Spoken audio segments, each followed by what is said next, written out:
Não é difícil encontrar pela cidade nomes de personalidades em prédios de repartições públicas, ruas e até bairros. Só que se o homenageado ainda estiver vivo, a prática contraria a lei brasileira.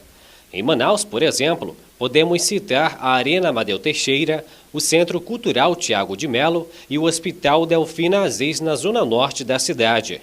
Esta semana, o Ministério Público Federal no Amazonas expediu uma recomendação para o Estado e município para alterar a nomenclatura desses locais por ilegalidade, pelo principal motivo. A proibição de utilização de nomes de pessoas vivas em bens públicos já é prevista na Lei Federal 6.454 de 1977, por se tratar de impessoalidade. É um princípio previsto na nossa Constituição, que em síntese diz que o gestor público ele não pode favorecer nenhum amigo ou desfavorecer nenhum inimigo, tem que tratar todos de forma exatamente igual e não pode usar a máquina pública para essa finalidade.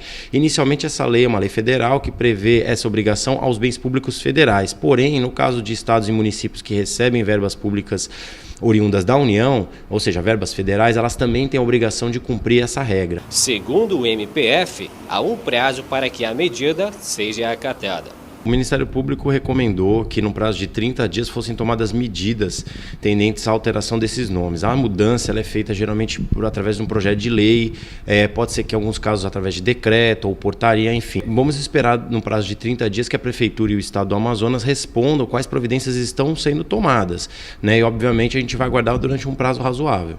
Caso a solicitação não seja cumprida pelos gestores, o MPF irá tomar as providências cabíveis. Será avaliada inicialmente a responsabilidade de cada um dos gestores, tanto do prefeito quanto do governador, mas a situação em si ela também pode ser judicializada para fins de que a Justiça determine a alteração desses nomes. Ainda de acordo com o Ministério Público Federal, recentemente o Supremo Tribunal em Brasília, como o Conselho Nacional de Justiça, já se manifestaram em definitivo sobre a mesma questão a respeito de designação dos bens nomeados.